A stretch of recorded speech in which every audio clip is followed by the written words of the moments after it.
எனது அன்பார்ந்த யூடியூப் நேயர்களே, இன்றைய தலைப்பாக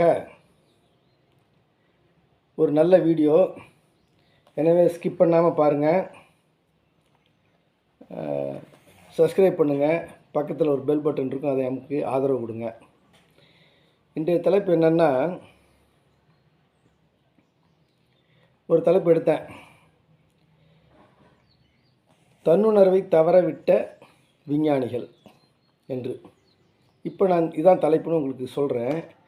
ஆனால் வீடியோவுடைய டைட்டில் கார்டில் வேறு தலைப்பு வரும். ஏன்னா விஞ்ஞானிகள் தவறவிட்ட தன்னுணர்வுனா என்னமோ ஏதோன்ட்டு நீங்கள் போயிடுவீங்க. அதனால் அந்த தலைப்பை டைட்டிலில் வைக்காமல் இப்போ நான் சொல்கிறேன். 2 தலைப்பு இது. ஸ்கிப் பண்ணாமல் பாருங்கள். நல்ல விஷயம், அறிவுக்கு பூர்வமாக சிந்திக்கக்கூடிய விஷயம், நல்ல ஒரு ஆன்மீக சிந்தனைகளை தூண்டக்கூடிய விஷயம். எனவே ஸ்கிப் பண்ணாமல் பாருங்கள், முழுசாக பாருங்கள். என்னுடைய சப்ஸ்கிரைபர்லாம் திரும்ப ரிட்டர்ன் வியூவர்ஸாக வர்றதில்ல, ரொம்ப கம்மி. நியூ வியூவர்ஸ் தான் அப்பப்போ வந்துக்கிட்டே இருக்காங்க. இது என்னான்னு தெரியல. சரி, இப்போ வீடியோக்குள்ளே போவோம். இப்போ விஞ்ஞானிகள் எல்லாம் இந்த பிரபஞ்சம் எப்படி உண்டானது என்ற ஒரு அமைப்பை, இப்போ ஒரு கருத்தை பற்றி பேசும்போது, ஆராய்ச்சி பண்ணும்போது பிக் பேங் தியரி என்று ஒரு தியரி சொல்கிறாங்க. அதாவது பெருவெடிப்பு கொள்கை என்று ஒரு இதை சொல்கிறாங்க. அதாவது இந்த பிரபஞ்சம் வந்து ஒரு பெரிய வெடிப்பு வெடித்து அதுலேருந்து சிதறினது தான் இந்த பிரபஞ்சம் அப்படின்னு சொல்கிறாங்க. இந்த பெருவெடிப்பு கொள்கை விஞ்ஞானபூர்வமாக நிரூபிக்கப்பட்ட ஒன்றா என்றால் நிரூபிக்கப்படாத ஒன்று. ஏனென்றால் இது ஒரு கொள்கையாளர் தான் இருக்குது. பிக் பேங் தியரிங்கிறது ஒரு கொள்கை, சயின்டிஃபிக் ஹைப்போதிசிஸ். ஆக விஞ்ஞானிகள் கருத்துப்படி ஒரு பெருவெடிப்பு உண்டானது. அந்த பெருவெடிப்புக்கு உண்டான மாஸ், மேட்டர் எப்படி வந்துச்சு, எங்கேருந்து வந்துச்சு அப்படின்னா, சூன்யத்திலேருந்து வந்ததா? ஒன்றுமில்லாதிலிருந்து ஒன்று வந்திருக்குமா? இந்த பெருவெடிப்புங்கிறது ஒரு பொருள் வெடிக்குது, ஒரு மாஸாக இருக்கிற ஒரு பொருள் வெடித்து சிதறி பல கோளங்களாகவும் பல நட்சத்திரங்களாகவும் வெடிக்கிறதுன்னு சொல்கிறாங்க. இந்த மாஸ் எங்கேருந்து வந்துச்சு? குவாண்டம் தியரி சொல்லுது. அப்போது இந்த ஆகாயத்திலேருந்து தான் வெடிச்சிருக்குன்னு. இப்போ ஆகாயம் ஏற்கனவே இருந்துச்சு, அதில் இந்த பெருவெடிப்பு ஏற்பட்டுச்சான்னா அப்படி இல்லை. ஆகாயமும் அப்போ தான் உண்டானுச்சுங்கிறாங்க. அப்போ இந்த ஆகாயத்துக்கு முன்பாக, ஆகாயம்னா ஸ்பேஸ், இந்த ஆகாயத்துக்கு முன்னாடி, இந்த பெருவெடிப்புக்கு முன்னாடி என்ன இருந்தது, எதிலிருந்து அந்த வெடிப்பு உண்டானுச்சு? The origin of the big bang. அது அவங்களுக்கு தெரியல, இன்னும் கண்டுபிடிக்கப்படவில்லை என்று சொல்கிறார்கள். இந்த பெருவெடிப்பு கொள்கையை எடுக்கும் பொழுது விஞ்ஞானிகள் கொடுத்தபடி பெருவெடிப்பு வந்து, நம்ம பூமியை எடுத்துக்குவோம், ரொம்ப தூரம் போக வேண்டாம், சூரிய குடும்பம். இந்த பூமியிலேருந்து சூரியன்லேருந்து பூமி பிரிஞ்சு வந்து ஆரம்பத்தில் நெருப்பு கோலமாக இருந்தது. அப்போ அதுக்கப்புறம் இந்த பூமியில் தாவரங்கள்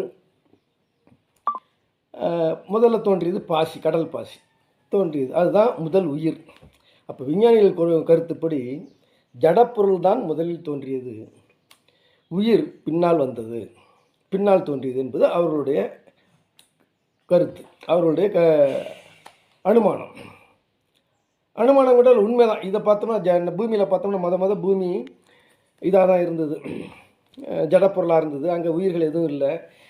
அப்புறம் ஈரமும் ஆக்சிஜனும் சூரிய வெளிச்சமும் ஒன்றாகப்பட்டு அதிலிருந்து இந்த பாசி தோன்றுச்சு. இப்போயும் பாருங்கள், கொல்லப்பக்கம் நீங்கள் வாசலில் எப்போதும் ஈரமாகவே தண்ணி ஊற்றி வைங்க, சூரிய வெளிச்சு பட எங்கேருந்து அந்த பாசி உண்டாகுன்னு தெரியாது. அப்போ இந்த பாசியிலிருந்து மற்ற தாவரங்கள் வந்தது, இந்த தாவரத்திலிருந்து அனிமல் வேர்ல்டு, ஒரு செல்வி அமீபா உண்டானுச்சு. இதுதான் அவங்களுடைய எவல்யூஷன் தியரி. அப்போ அவர்கள் கருத்துப்படி முதலில் ஜடப்பொருள் உண்டாகியது, பிறகு உயிர் தோன்றியது என்றார்கள். சரி, இப்போ இந்த ஜடப்பொருள் முதல்ல தோன்றிடுச்சு அப்படின்னு சொல்லும் பொழுது, அதுக்கப்புறம் உயிர்கள், அந்த உயிர்களுக்கிட்ட என்ன இருக்குது அடிப்படை? ஜடப்பொருளுக்கும் இந்த உயிர் உள்ளதுக்கும் என்ன வித்தியாசம்? சேத்தனன் அசேதனன் என்று சமஸ்கிருதத்தை சொல்லுவாங்க. சேதனன் என்றால் தன்னுணர்வு உள்ளவன், நான் அப்படிங்கிற உணர்வு எனக்கு இருக்குது. இந்த உடம்பு ஜடம், செத்து போயிட்டால் பணமாக போயிட்டால் இது ஜடம். நெருப்பால் சுட்டாலும் தெரியாது, அறுத்தாலும் தெரியாது, இது ஜடம். இந்த ஜடத்துக்குள்ளே நான் என்கிற ஒரு உணர்வு இருக்கிறது. அந்த உணர்வு எப்படி இருக்குது? அறிவாக இருக்கிறது. அறிவுனா பெரிய பேரறிஞர் அண்ணா அறிவு, தாமஸ் ஆல்வா எடிசன் அறிவு, ஐன்ஸ்டைன் அந்த அறிவை சொல்லலை. நான் இருக்கிறேன் என்று அறிகின்ற அறிவு எனக்கு இருக்கிறது. இந்த அறிவு தான் தன்னுணர்வு என்று சொல்கிறோம். இந்த தன்னுணர்வு எங்கே இருந்து தோன்றுனுச்சு? பாசி தோன்றுனுச்சு, ஆக்சிஜன் வேணும், அப்புறம் இன்னும் ஏதோ ஒரு கெமிக்கல் ஒன்று சொல்கிறாங்க, அதுக்கப்புறம் சூரிய வெளிச்சம் வேணும், ஈரம் வேணும் அப்படின்னு சொல்கிறாங்க, சில கண்டிஷன்ஸ் அது தோன்றதுக்கு.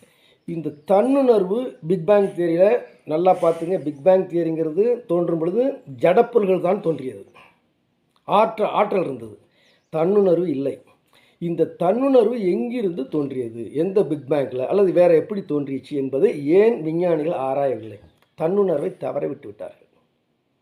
அப்போது தன்னுணர்வு முதல்ல வந்துச்சா ஜடப்பொருள் வந்துச்சான்னா விஞ்ஞானிகள் ஜடப்பொருள் தாங்கிறாங்க. அப்போ தன்னுணர்வு எங்கேருந்து வந்துச்சு? That is the mood question, the Himalayan question. நான் என்கிற உணர்வு எங்கேருந்து வந்துச்சு அப்படின்னா, சரி எது முதல்ல தோணுச்சு? அப்போ விஞ்ஞானம் அதுக்கு பதில் சொல்லலை, அதை பற்றி ஆராயவே இல்லை. அதுக்கு பேர் மெட்டாஃபிசிக்ஸ்னு சொல்கிறாங்க. இப்போ தான் கொஞ்சம் கொஞ்சம் இப்போ அதுக்குள்ளே நுழைஞ்சு பார்க்குறாங்க.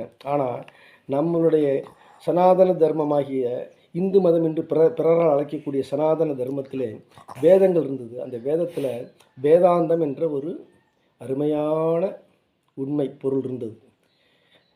அந்த வேதாந்தத்தில் அத்வைத வேதாந்தம்னு பேர்.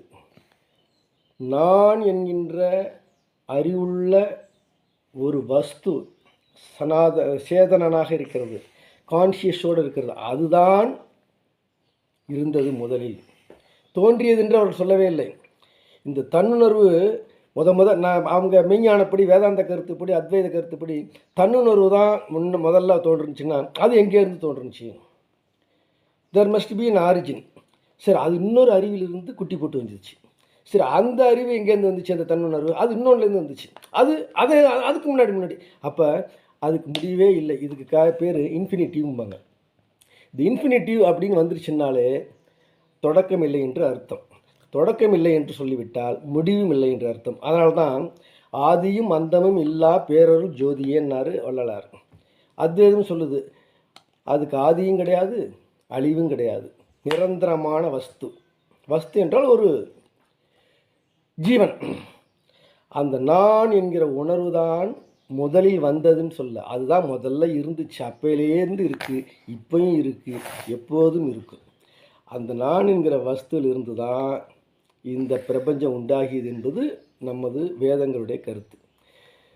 அதனால் இந்த தன்னுணர்வை தவற விட்டு விட்டார்கள். எல்லாத்தையும் ஆராயிரம் அந்த சயின்டிஸ்டுக்குள்ளேயும் என்ன இருக்குது? நான் என்கிற உணர்வு இருக்குது. அவன் தன்னை ஆராய்ந்து பார்த்தானா? வெளியில் இருக்கிற எல்லாத்தையும் ஆராயிறான். நான் எங்கிருந்து வந்தேன்? நான் எங்கள் அம்மா வயத்துலேருந்து வந்தேன், அப்படி இல்லை, அது ஜடம். நான் என்கின்ற பொதுவாக எல்லா உயிர்களுக்கும்.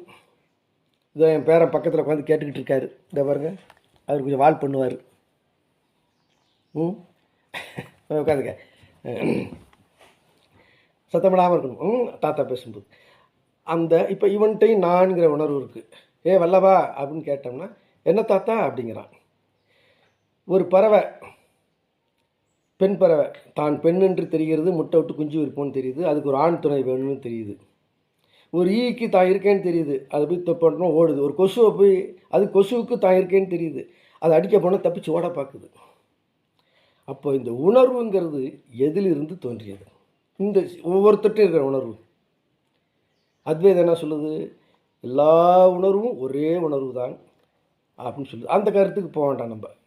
இதை ஏன் விஞ்ஞானிகள் தவற விட்டு விட்டார்கள்? ஏன் ஆராயவே இல்லை? அப்போ விஞ்ஞானம் பெருசா மெய்ஞானம் பெருசா? சொல்லுங்கள். ஜடப்பொருள் முதலில் தோன்றியது, ரைட்டு. தன்னுணர்வு எங்கேருந்து தோன்றியது? பாசிக்கு தன்னுணர்வு இல்லை அப்படின்னு சொல்கிறாங்க. பாசிலேருந்து அதுக்கப்புறம் தாவரங்கள் வருது. ஆனால் இப்போ என்ன பண்ணுறாங்க? மாடர்ன் பாட்டனி, தாவரங்களுக்கும் தன்னுணர்வு இருக்கிறது, தனக்கு ஒளி கிடைக்கல, ஒளி நாட்டம், உடனே ஒளி இருக்கிற பக்கம் போகுது, அதனுடைய தன்னுணர்வு மிக மங்கிய நிலையில் மூடகமாக இருக்குது. மனிதனுக்கு இந்த தன்னுணர்வு நிறைய இருக்குது. அப்போ மனிதனை விட தேவர்களாகிய தெய்வங்களுக்கு இன்னும் தன்னுணர்வு அதிகமாக இருக்குது, அப்படி போகுது. அப்போ தன்னுணர்வை தவற விட்டு விட்டார்கள் விஞ்ஞானிகள் என்பது தான் என்னுடைய கருத்து. இந்த தன்னுணர்வை தவற விட்டுட்டு விஞ்ஞானத்தில் நீங்கள் எவ்வளோ மேலே போனாலும் சரி தான், அது ஒன்றும் முழுமையடையாது. விஞ்ஞானம் என்பது எப்போது முழுமையடையும்? எல்லாவற்றுக்கும் ஆன்சர் காட்டும். அப்போ விஞ்ஞானத்துக்கு முடிவே இல்லை. அப்போ ஒரு சப்ஜெக்ட், அடிப்படை சப்ஜெக்டை விட்டுட்டீங்க. ஐன்ஸ்டீன்லேருந்து தாமஸ் ஆல்வா அவங்களுக்கும் தன்னுணர்வு இருக்குது. இவ்வளோ எல்லாத்தையும் கண்டுபிடிச்சி அறிவை செலுத்தினவங்க, வெளியில் செலுத்தினவங்க உள்ளுக்குள்ளே போய் பார்க்கல. அதை பார்த்தவர்கள்தான் பாரத கண்டத்து மெய்ஞானிகள், தவ யோகிகள், ரிஷிகள், முனிவர்கள் அப்படின்னு சொல்லி இந்த வீடியோ முடிக்கிறேன். சின்ன சின்ன வீடியோ தான் போடுறேன். ஒரு 3 வீடியோ இதை கண்டினியூஸாக வரும். தலைப்புகள் மாறும், ஆனால் ஒன்றுக்கு ஒன்று தொடர்பு இருக்கும். இப்போ இதான் முதல் வீடியோ. இதுக்கு அடுத்து இன்னொரு வீடியோ போடுவேன். இன்னொரு வீடியோ, மொத்தம் 3 வீடியோ, ஒன்றுக்கு ஒன்று தொடர்பு இருக்கும். அதனால் நம்பர் சீரியல் படி பாருங்கள். ஏன்னா ரொம்ப நாள் போட்டால் பார்க்க மாட்டேங்க, துண்டு துண்டாக பிரேக் பண்ணி போடுறேன். நன்றி. நீங்கள் அடுத்த வீடியோ நம்பர் 2, அதுக்கு வேறு தலைப்பு வரும். ஆனால் 2ன்னு போடுவேன். அதில் பார்த்துக்கிட்டே வாங்க, கண்டினியூட்டி தெரியும். நன்றி. சப்ஸ்கிரைப் பண்ணுங்கள், பெல் பட்டன் அமுக்க. நன்றி நேயர்களே.